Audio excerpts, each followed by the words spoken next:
Good afternoon and namaskar. Let me introduce myself first. I am Durga Das, Second Secretary, Press Information and Culture from the High Commission of India, Wellington. On behalf of the High Commission of India, I would like to extend a very warm welcome to all of you at today's webinar on Ayurveda. As you know, the United Nations had adopted 21st June as the International Day of Yoga in 2014. To share the benefits of ancient technique of yoga to the entire world. So today's webinar is the part of the series of the celebration of International Day of Yoga 2021. Now I request my colleague Ishant to play a video of all the events in New Zealand organized by the High Commission, and this video is designed and created by Mr. Rohit Kumar Happy, editor, Bharat Darshan Hindi online magazine. Our special thanks to Rohitji. This video will give you a quick idea how and where we are celebrating the International Day of Yoga events in New Zealand. Mr. Ishant, please. Sure, sir.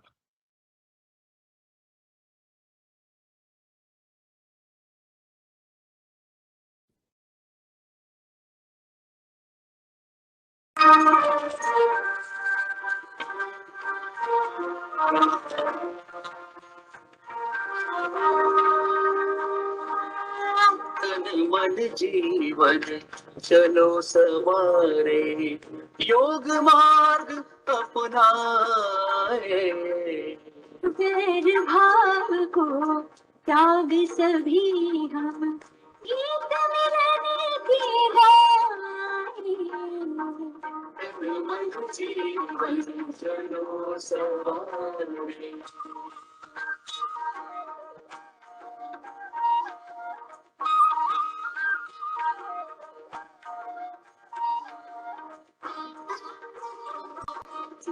आनंदमय हो जीवन सबका योग यही सिखलाए ओ तनाव भय मुक्त सभी जन प्रेम सरसाए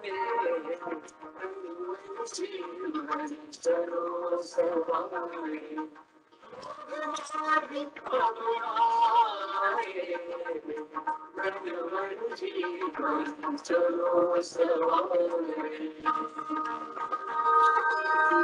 यम और नियम हमारे संबंध सुखमय जगत बनाए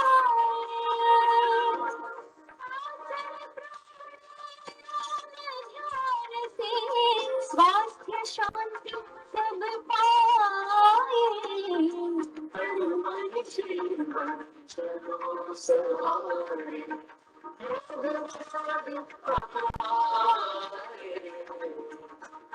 मन जीवन चलो सवारे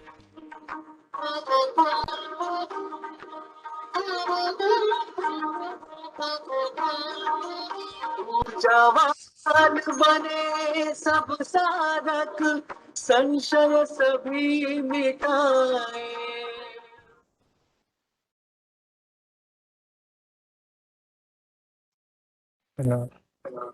Thank you, Ishant. You're welcome, sir. Hope you enjoyed. You get some idea how we are celebrating the IDY 2021 all over New Zealand. And today we have with us Dr. S. Ajit, an Ayurveda Acharya, who will talk on the benefits of Ayurveda and its practices. Dr. Ajit is a renowned and a professional Ayurveda expert and has been working tirelessly for the last 18 years. We have also with us His Excellency Muktesh Pardesi ji, the High Commissioner of India to New Zealand. Welcome, sir. Dr. Ajit will talk about Ayurveda in detail, but let me give you a quick introduction. Ayurveda means knowledge of life. Ayurveda is a natural and traditional system of medicine of India and comprises of comprehensive holistic approach, especially the emphasizing on diet, herbal remedies, exercise, meditation, breathing, and physical therapy. Now, I would like to request or invite the High Commissioner of India, Shri Muktesh Pardesi ji, to share his remarks on this occasion.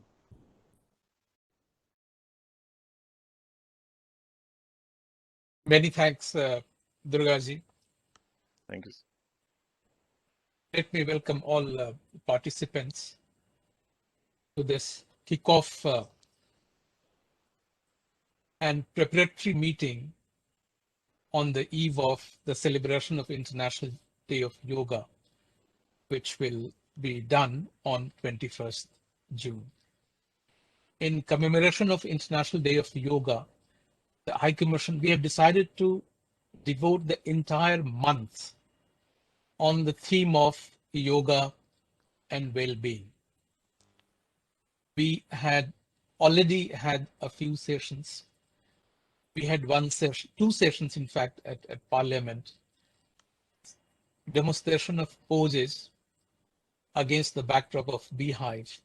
The other day we had Bharatnatyam dancers congregating at the Parliament grounds and displaying dance poses, combining the two ancient disciplines, art and yoga.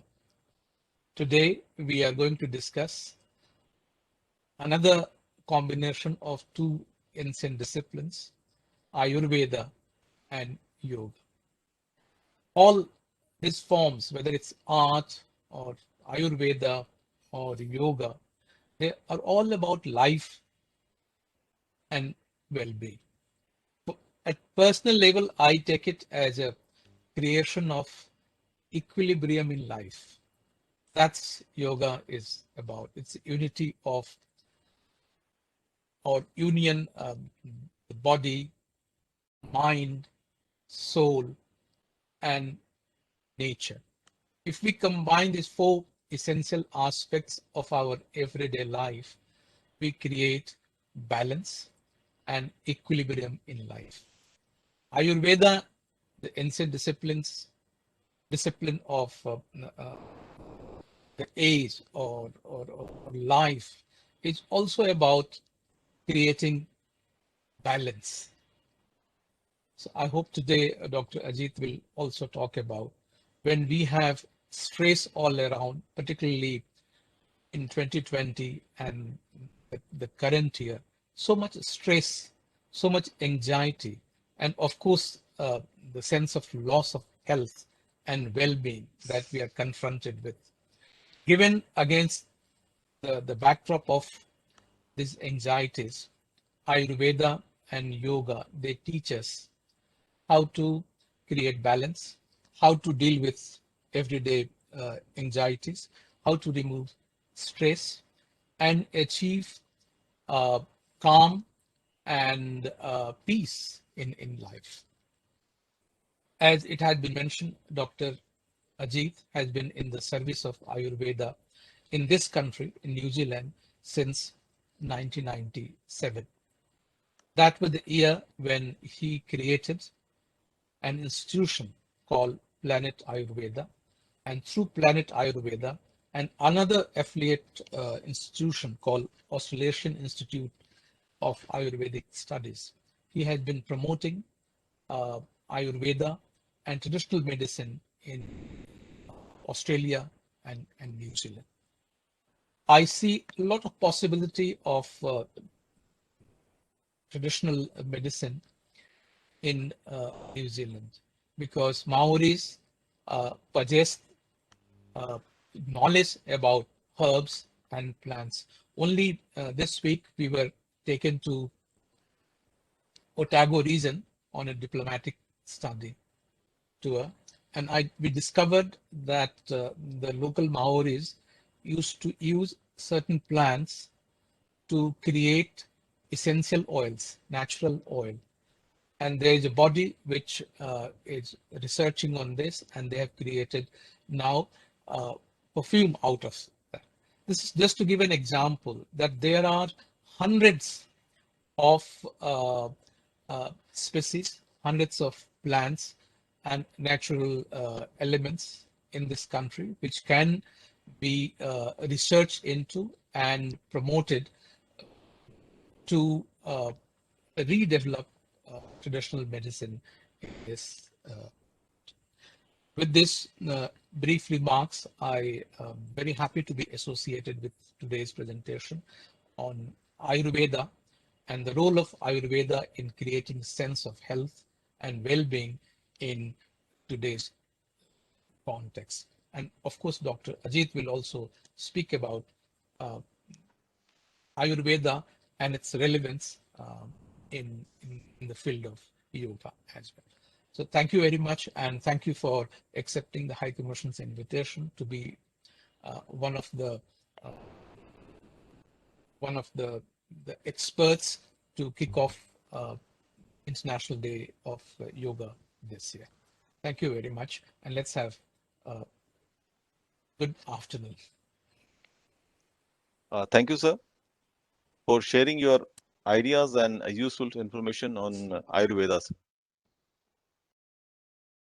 Now I will give the floor to Dr. Ajit to share his expertise on Ayurveda. Yes, sir. Thank you, Durgaji.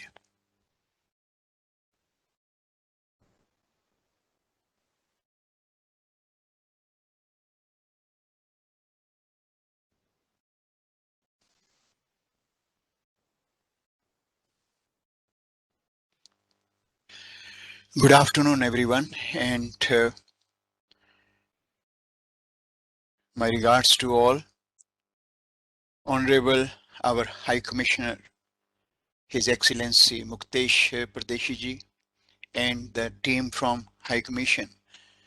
I think this is such an initiative taken by our Honorable High Commissioner, who always have talked about wellness, and he has, as he said in his brief today even, he see the wellness, the core part of our life in today's world. And as we all know, with the tireless effort of our Indian government, UN has accepted Yoga International Day to celebrate for enhancing the awareness of yoga in the world, because it has so much to share with the whole world for wellness. But when we look at the present state of yoga in the whole world, we can see that yoga has only come limited to one of its 8 limbs, which make us understand or make us to think that is something through asanas one can achieve the wellness. And that's where I think the initiative taken today by our High Commissioner. I'm sure one day it will become worldwide that people will be talking about the total wellness, and that's where the role of Ayurveda comes up. And I'm going to explain or share with all of you that how yoga and Ayurveda originate from the same origin and have been always together. But if many of you remember in 1950s, when first time our Vivekanandji in the UN Assembly given the first lecture, in that he shared about yoga, and his talk was in reference to yoga and what is the yoga's benefits are. But when he trying to talk about the 8 limbs, it was not very widely accepted by that time. And when he and then later on Ayangaji from Pune when he went to start talking about Ayurveda in the Western world, he very cleverly tried to share one of the most important component, what we call as asana today. And so that he was of the view that slowly people will understand the value of asanas, and then other components of yoga can be incorporated. And today, as we see, yoga has become a complete profession, but unfortunately it has only limited itself to the yoga asanas, which one become one kind of exercise, and has really limited the total value of yoga, what it can provide in our life. And through this platform, I'm going to share that what are the gaps and why and how those gaps can be filled, and why it is important to fill those gaps to achieve ultimate goal in our life, which is our total well-being.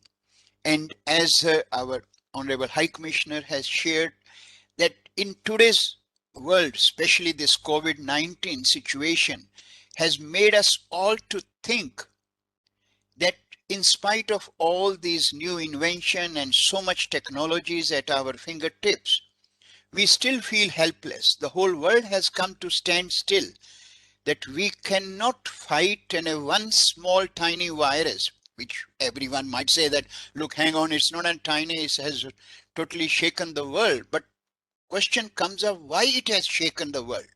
Because not every problem or every virus or bacteria can be nailed down by just using some medicine. And it is not the end. We all know in coming years, such problems will keep coming. And every government, every national government all over the world has started understanding the importance of immunity, which is nothing but related with our wellness. And that is where we have seen that people who were able to keep a bit of awareness about their lifestyle, about their diet, environmental, mental factor, which are primary need of an individual, and if they have been used correctly, one can see they were able to keep this virus at distance. And that's what the time is coming up, and we can talk about that how this total wellness can be achieved and why it is so important. Because what Ayurveda and Yoga, both sciences, what they share with us, that no matter how many bacteria and viruses are around us, if our body at every level, physical, mental, emotional level, is in a stable state, in a balanced state, we can fight with these in a much more better way. And that's what the total wellness is. In Ayurveda, we also talk about, I'm not going to go deep into that, but I hope many of you know about the 4 aims of life, which our Vedic science always share. And because yoga and Ayurveda come from our Vedas, it has talked about very strongly dharma, artha, kama, moksha. And these 4 goals in our life can be only achieved when we are able to live a life with a purpose, so that that ultimate goal can be achieved. But these aim can only be achieved through these 2 sciences. I'm not going to be biased, but that I'm related with Ayurveda, but that's a reality in the world, that yoga and Ayurveda gives us that total holistic component. If it followed and applied in our life to its values and principle as it talk about, and not modified and altered as we always have the habit of doing it for the adjustment in the Western world and anywhere. These sciences can help us to give the answer to the world that total wellness can be achieved, and how that work. Just few time I'm going to share with you now in this small presentation. As I shared before, yoga and Ayurveda originate from the same source, from our Vedic philosophy, when Patanjali Sutras comes up, and then the Ayurveda was given to us by our Lord Dhanvantri for the well-being of our communities. And then both talk about wellness, but then the question one comes up, without both working together, we are not going to achieve that total wellness. And the reason of that is because if both sciences, you will go a little bit more deeper, they complement each other. There are so many components both sciences has to apply in our day-to-day life to achieve that total wellness. I'm sure all of us know about 8 limbs of yoga: yama, niyama, pratyahar, pranayam, dhyana, samadhi. So these are the components of yoga. But now, as we all can see, we only have picked up one component and then try to incorporate in our life. Now, if I go a little bit more into that, I'm sure there are so many learned yoga practitioners are sitting here. They know better than me that when we talk about asanas, asanas are never in a form of exercise.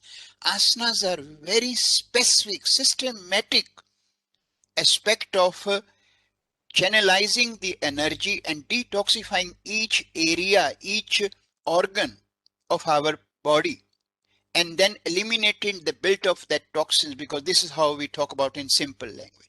But the problem comes up that when we are doing those asanas for a half an hour or 1 hour, and then going across the road and buying in a cup of coffee or in a cigarette or then in a muffin or cake or some kind of other incompatible food item which come under diet component, the whole effort what we try to do actually can be more detrimental, because when you activate something and you build up more toxins in your system by incorporating certain incompatible aspect, that can be more damaging. We all know if you have a snake around you and you don't touch it, it won't harm you. But when you have made that snake a little bit angry, he will show its color. Same is in that. When we activate it through our yoga asanas, our bodily intelligence, and try to activate those toxins, and if they are not correctly eliminated, they can cause the problem.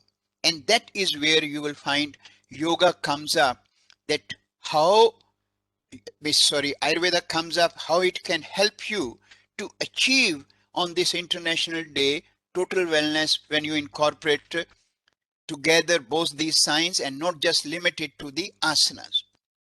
That is what we are going to talk about, how this gap can be filled. Now, what is Ayurveda? As Durgadas ji shared and our Honorable High Commissioner has shared, Ayurveda is a science of well-being. That is what the part is. And then someone question, what is science of life? Now, our Vedas tell us that when you got this life, you have a purpose and how you should live this life. If I'm living a life totally handicapped with the physical, mental, emotional issues, I can't enjoy this life. And that is where our ancient sages Charka and Suchrata has said that the science which gives us the knowledge of what is happiness, how that happiness can be achieved, how the sorrows and sadness and the sufferings comes in our life, that is what this science means to us. That is why Ayurveda is also known as science of awareness. Awareness about ourselves, our body, our mind. Because in simple one sentence, Charka has said that whatever goes through the mouth and whatever goes through the mind, if that is never looked at by the individual, you are inviting problem. That is the simple thing.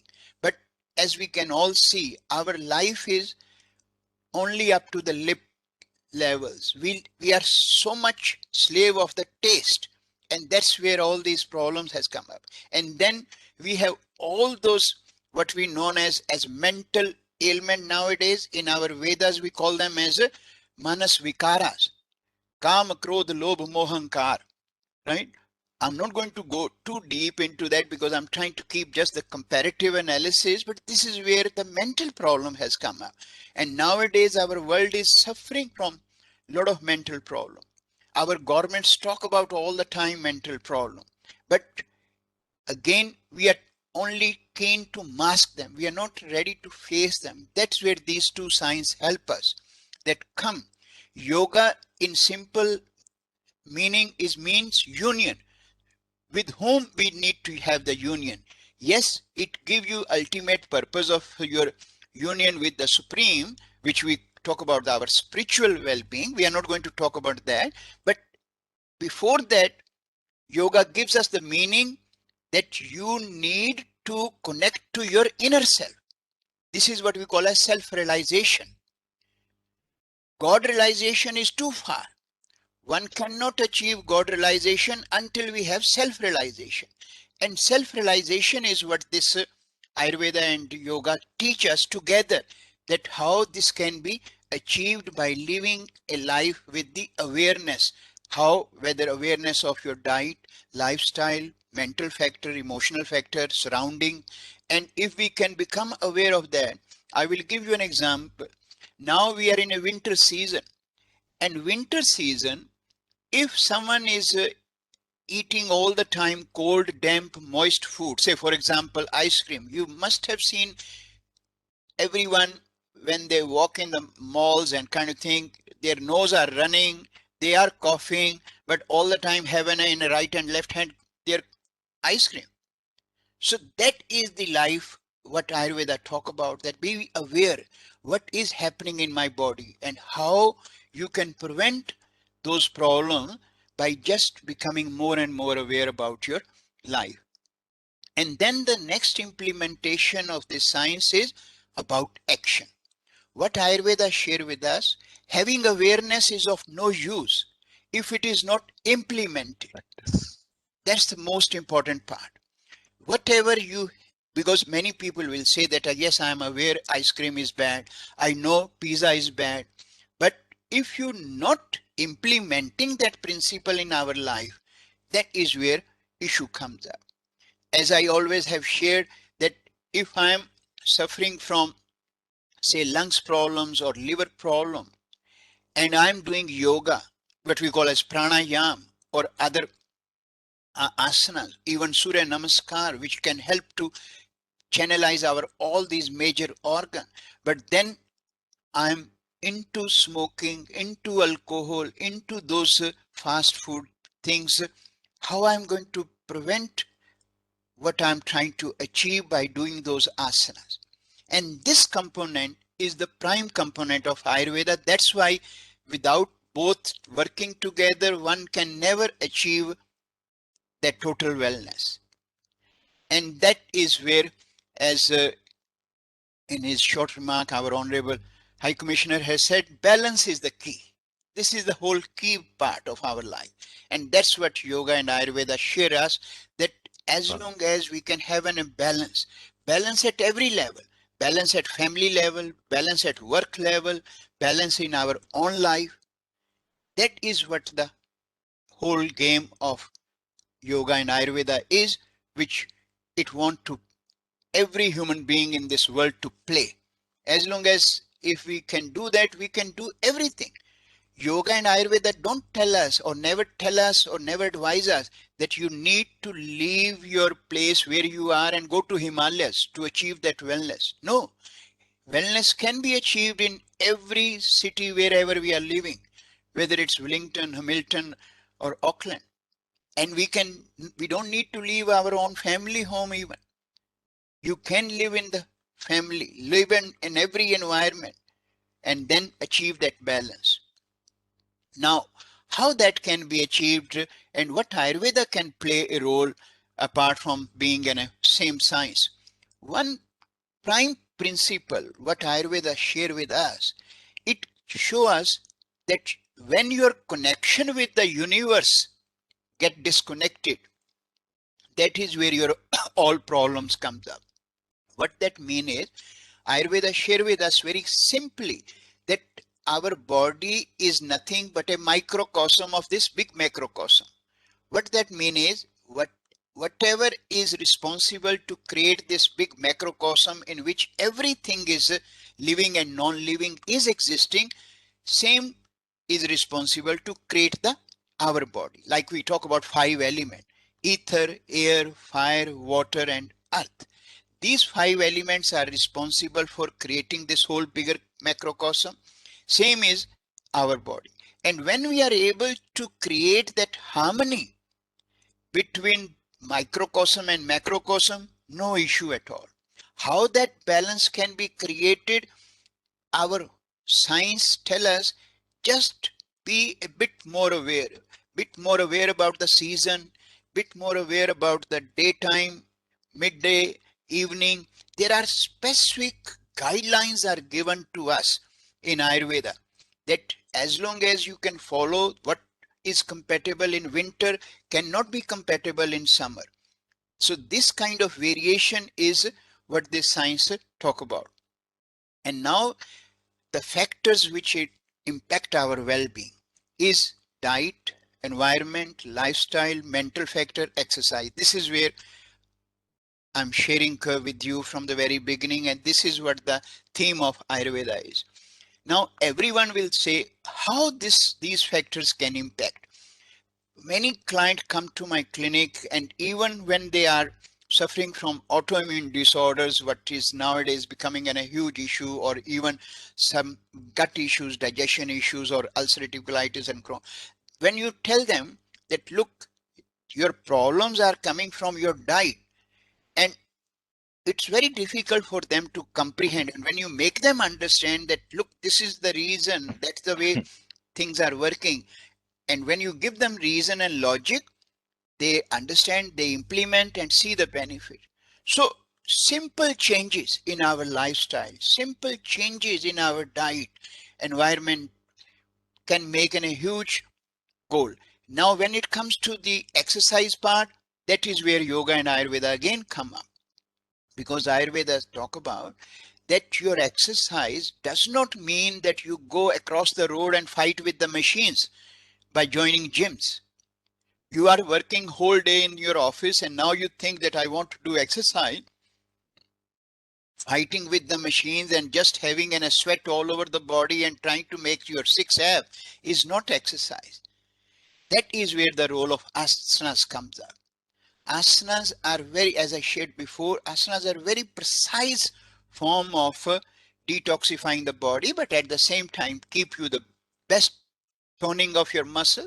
Now someone think that I can only make 6 abs by on the machines and other way. No, you can see a yoga practitioner, they can have better abs and within a better well-being. So it's not that something you will be losing, but that's where appropriate exercise given by Ayurvedic understanding that what exercise is suitable to you and what is incompatible. Now someone will ask, okay, what is this aspect of compatible and incompatible you're talking? And that's another unique principle of Ayurveda. Ayurveda talk about that each individual is unique. No two people, even though we all look with the 2 eyes and 2 nostrils and 2 ears, the same sort of people, but each individual has a unique body makeup. This is what we call as in Ayurveda body type principle. In Sanskrit, this is known as your Prakriti, your first reaction to your creation in this universe. And that body type principle is governed by 3 bodily intelligence which are governing our each system in our body. We call them as Vata, Pitta and Kapha.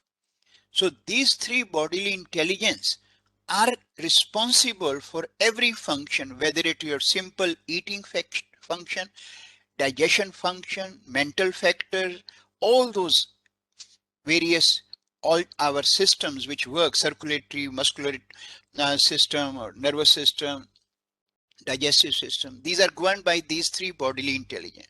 And the same way these three bodily intelligence are responsible for defining each individual body makeup.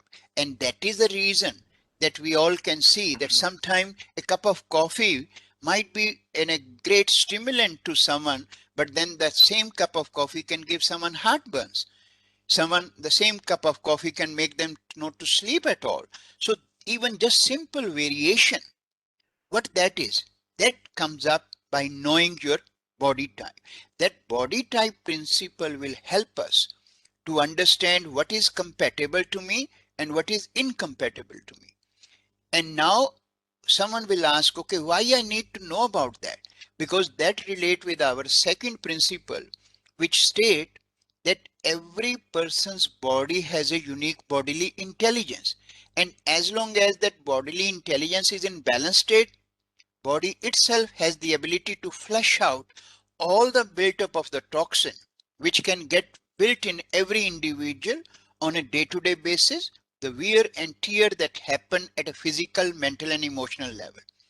Problem only come when that bodily intelligence get affected, then those toxins cannot be eliminated and they become the core cause of the diseases by settling in different areas. So that's the reason Ayurveda talk about that wherever possible, it is important to follow your body type principle, understand what body makeup you are, understand the surroundings, understand the environment, and try to live a much more life with a lot of awareness.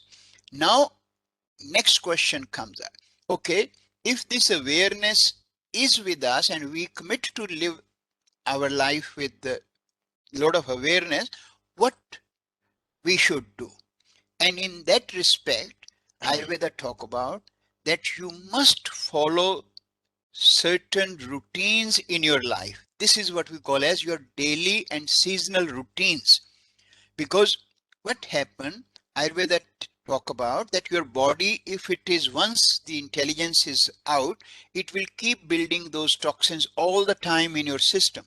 And if you can eliminate these built-up of the toxins on a day-by-day basis, you will not let these toxins become dominant and strong because they are the core cause of your ailment.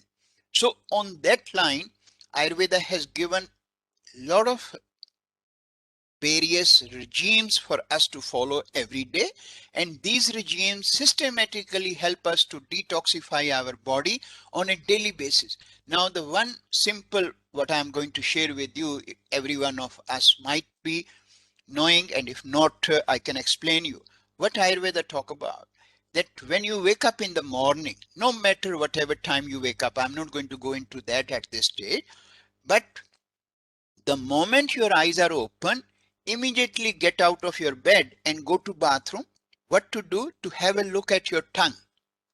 And you will always find the back part of your tongue always will have a bit of a white coating there. Now one wonder what is that coating is. That coating actually is nothing and has not come from across the road from the neighbor's home. Our body has produced that. What is that? That actually is nothing but the build-up of the toxin, which has come when the last digestion process has finished at midnight. Now that build of the toxin is an opportunity given by our bodily intelligence to remove them. But if I don't remove them, they will go back into our system naturally. And that's where these toxins will start depositing in different areas. So what Ayurveda talk about on that line, it advises us that the moment we wake up, first thing we all need to do is brush our teeth and scrape our tongue with a tongue scraper. And that one simple effort of even 1.5 minutes of our time from the life can help us, if not more, 50% of our problems can be nailed down by just doing this simple exercise. In the same way, there are so many other exercises and other regimes which we talk about are there. One simple another regime I will share because I'm talking about yoga and Ayurveda. And as I shared all the time, many yogis when different problems can come up. So some people will come with their natural practice of yoga all the time, and when we assess them in the clinic, and we will find that their breathing is quite shallow. And shallow breath means your body is not getting sufficient prana. Prana means oxygen. That's where you will lose your vitality to the cells, and your cells can become vulnerable. So our focus goes on to advise regular breathing. I'm not talking about pranayam here, but I'm talking about on a regular interval, deep, long, slow breath to do. This is what Ayurveda taught to us. But then those yogis will say that, look, hang on, I do my yoga in the morning as well as in the evening. So how come my breathing is shallow, even though they know that my breathing is shallow? But that is where Ayurveda tell us that what you are doing is perfect. Doing pranayam and you are able to spend that time, nothing like that. But what happened throughout the day, we come across with so many things, whether it is my assignment, there are deadlines to do something, you are into meetings, all that anxieties, pressures, worries of the work or something always happening. And that worries and anxieties are not just happening on the surface level. They also happen at a deeper level. Deeper level means at our cellular level. And when my body is going through in a phase of anxieties and worries and stress, what goes out of my body through my cell is my prana. So the moment your cells get into the same mode of into constriction, what goes out of our body is what we call as prana. And that prana is nothing but oxygen. But that cell is not going to wait now till the morning when I will spread my mat and start doing my pranayam. By the time damage is already done. That is where the knowledge of Ayurveda comes up, that if you are aware about your body, aware about your surroundings, your workplace situation, and if you are going through that, you must make an effort to do deep breathing on a regular basis. That is the type of the regimes we talk about. And then the most important present lifestyle of everyone, either the young or the old, is our diet. Diet has really become the core component of our problems. What kind of food one should eat? This fast foods has really impacted everyone's life, and especially our young generation. In our clinic, and I'm sure many of you will be very, very aware, when you see young children suffering from Crohn's disease, ulcerative colitis, diverticulitis, IBS is a household problem. So in those kind of problems, whether you do yoga every day or once a yoga international day, if you don't incorporate this awareness of diet and lifestyle, we will never be able to achieve that wellness. That is the reason that yoga and Ayurveda has to be all the time together. They have been always there, but as it's a natural, if you talk about our Indian culture where our Ayurveda and yoga originate, this is a part and parcel of the life in ancient time, not in today's life. I'm not talking about today's India, right? So today's India is the same as our Western world. I'm a very passionate Indian. I'm on a platform where I know it's officially the thing, but if you look at our own people, they also into the same way, ignorance of lifestyle and ignorance of diet.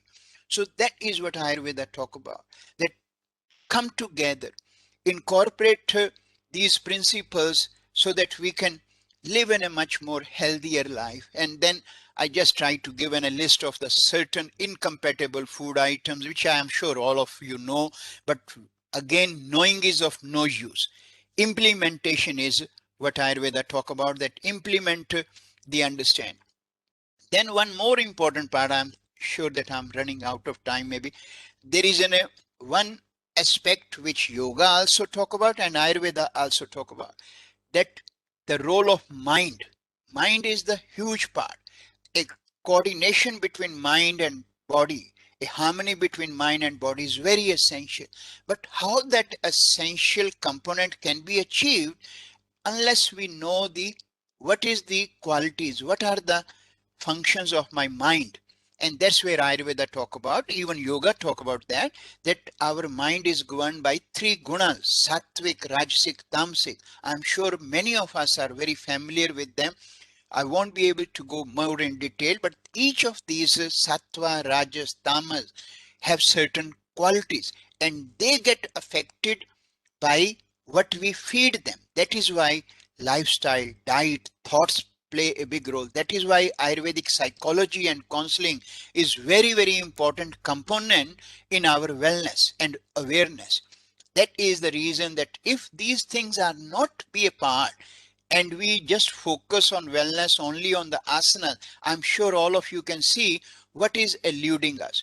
That is where this part comes up, that how to balance mind. By balance of mind is again on that if this is not a part and parcel of our life on a daily basis, all those regimes which we talk about, awareness about diet, awareness about lifestyle, awareness about exercise, right kind of exercise, we won't be able to achieve perfect balance. Just one more component again, it's not that I need to criticize someone from at this platform, but that is how our life is. Means if you talk about Vedas, in Vedas, when we talk about yoga and Ayurveda, means our lifestyle and whole life has to be structured naturally. But nowadays, as I shared, yoga has become a profession for us. But if you look at those modern type yogis, they do asanas, but then if you look at their lifestyle, alcohol, coffee, marijuana, cigarettes and other things are in a part and parcel of their life. And then non-veg, I'm not against non-veg, but we have the qualities of that food. We talk about meat. Meat has an stimulant factor. So by doing those things, how I'm going to create a harmony between mind and body? That is what Ayurveda tell us, that if you want to create a harmony between mind and body, which is in the another form of our meditation comes up under that category, it cannot be achieved if you don't look at what is the source you are putting in our body to keep that harmony between mind and body. So hence it is very, very important for all of us, if we are looking to achieve that total wellness, optimum balance through yoga and Ayurveda is possible, but not as an individual science, whether it is yoga or Ayurveda. And that's the reason I shared in the beginning that the vision which our Honorable High Commissioner Muktesh ji has taken up for today's and trying to share this brief through my knowledge and a brief on Ayurveda to the whole world. One day it will become the ultimate goal for the whole world to achieve that total wellness where yoga and Ayurveda has to together. And we will be seeing in our life that we will be celebrating Yoga and Ayurveda International Day in coming years, not just Yoga International Day. So with that, thanks everyone, and thanks again High Commission and High Commissioner, all officials giving me the opportunity to share brief understanding on Ayurveda and yoga with all of you. Thank you. Thank you.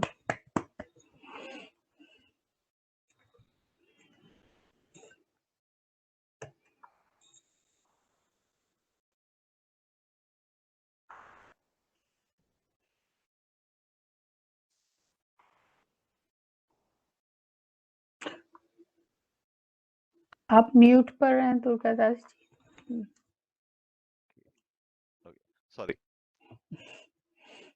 Dr. Ajit, thank you so much for explaining in detail the benefits of yoga and its practices, and explaining 8 limbs, 4 goals of life, asanas, mental problems, purpose of life, how to enjoy the life, how to lead a healthy and happy life, how to become happy, awareness, and the role of the balance of body and mind in life, how to gain total wellness.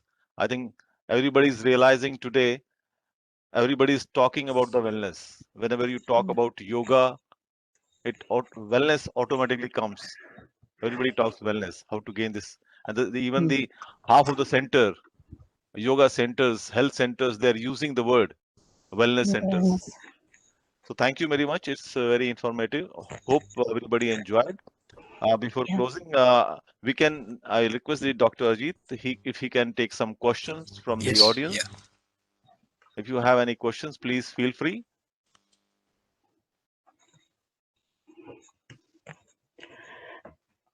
Ajit, I work in a very different area, which is a new term coming through, which is called financial wellness. I mean, New Zealand is the only country in the world that even has a well-being budget. Right, so we have a well-being budget. We're talking about different forms of wellness. Where do you think the financial wellness fits into this total wellness regime that you're talking about? Or does it actually fit in? Yes, Pushpaji. Mhm. It's a very, very valuable question. Reason is, if I take you back to the four aims of Ayurveda, where we talk about dharma and artha. Artha means monetary part. Part. What Ayurveda talk about to us, that look, money is not a bad thing. Mm. One must earn money, but with the right means. And that is where this awareness comes up. To acquire money, to have money is what should be your purpose of life, but should not be by incorporating wrong means, should not be at the cost of your wellness, right? You must understand how you can create that same balance, that whatever your needs are, your family needs are, and by having money, you should also have that thought how you can help others. If with your good effort, with your good all knowledge and other things, and you have been able to get sufficient money and sufficient, not just to keep it in yourself, you can share it with the community. That is what this artha means to that part. And I hope that you will agree that this is where we all should think of. And if we all can work out that way, we can create in a very positive society and take up all those components what our government in present way trying to work on those. Yeah, I think that's the biggest challenge I see in 21st century, both in India and in New Zealand, where we are seeing yoga, wellness, Ayurveda in compartmentalized form rather than seeing it as a holistic picture. So as soon as you talk to somebody about yoga or Ayurveda, they automatically say, oh, that's the spiritual, religious side of things, and I'm not interested. And I think that's where our messaging as the supporters and the proponents of yoga and Ayurveda, we really need to start thinking seriously what messages we are going to put out for this young generation, that they can actually see it as part and parcel. It's not only physical that you go once a week or twice a week to the gym, or it's not that you sit in front of altar and do that. So it's kind of bringing that holistic image, which dharma, kam, moksha, all are speaking at the same time, is the biggest challenge I think at the moment we have in front of us. No, I agree with you, and that is where I always have shared that it is a collective effort from all of us, that we must project these two sciences as sciences, Yes, not exactly. because the question, and some may be asking me how we can differentiate. Differentiate is very easy, because yoga, Ayurveda are also philosophies of wellness. But as I shared, we need to limit it to the public young generation only for self-realization, not for Yeah. God realization. God realization is an individual component. Spiritual component has nothing to do with these two sciences as in a science for well-being. And that's what the whole world is deprived at the moment. Yes, I totally agree with you. When we try to talk about that you have to be vegetarian to follow yoga and Ayurveda, that's where the whole problem No comes up. problem. Why we have to tell them? Exactly. We can tell them step by step these things, and then it is an individual approach where someone want to go in their life. Yeah, agree. Yes, Rohitji.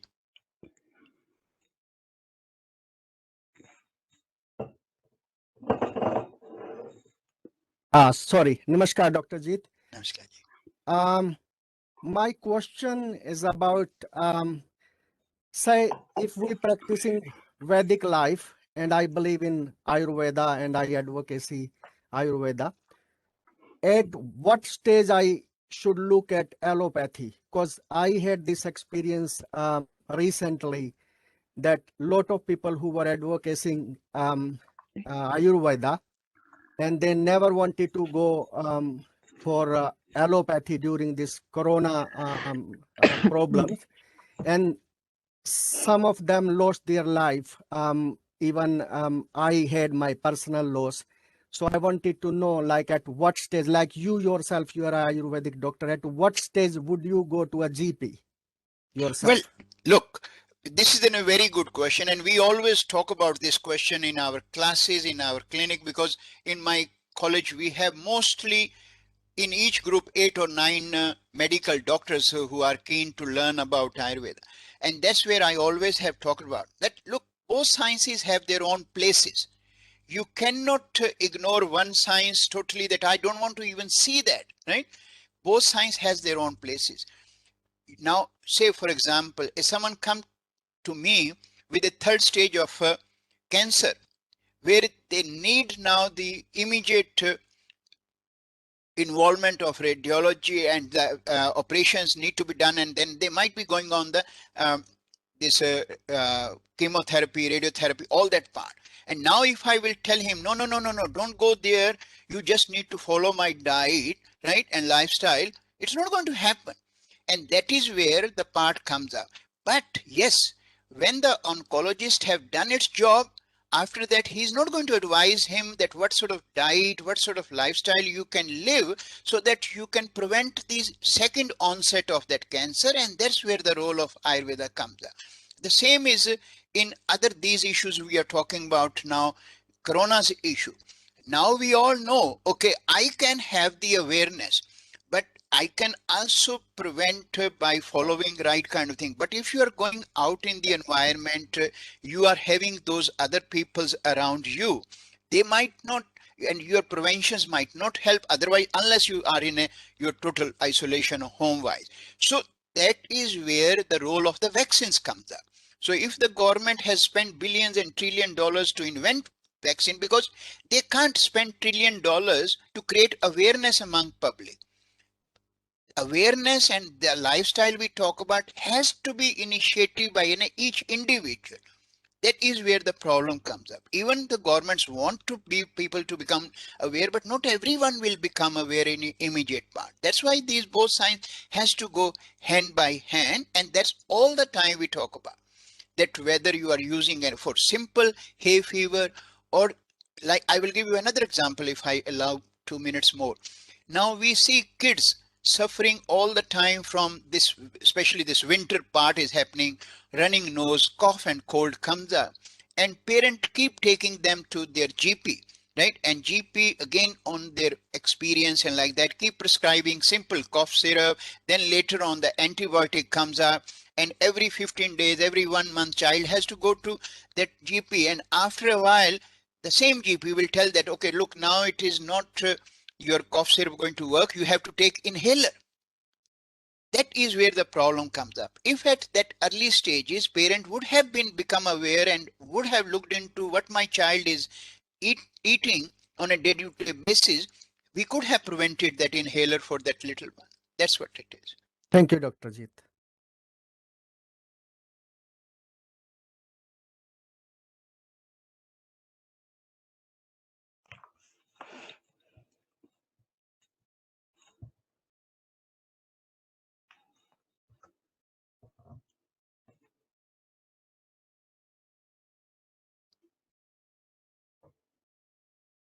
आप mute हैं दुर्गादास जी. Durgadas, Yeah, can't hear you, sir. Yeah, now it's all right. Thank you very much, Ajit, for taking the questions. And thank you so much, everyone, for joining the webinar today, taking out time from your busy schedule. And a special thanks who joined from India. I'm sure you must have gained some useful information on Ayurveda. You must find the this show, this webinar very useful. And on behalf of the High Commission of India, I wish you all good health and happiness and prosperity. Thank you very much for joining us today. Thank you very much. Thank Thank you. for- Thank you. Thank you. Thank you very much. Thank you. Thank you. Thank you. Thank you so much. धन्यवाद. Thank you, Ji. Yes. Thank you for the धन्यवाद जी. Thank you. बहुत बहुत Thank you धन्यवाद. so much, sir. Okay.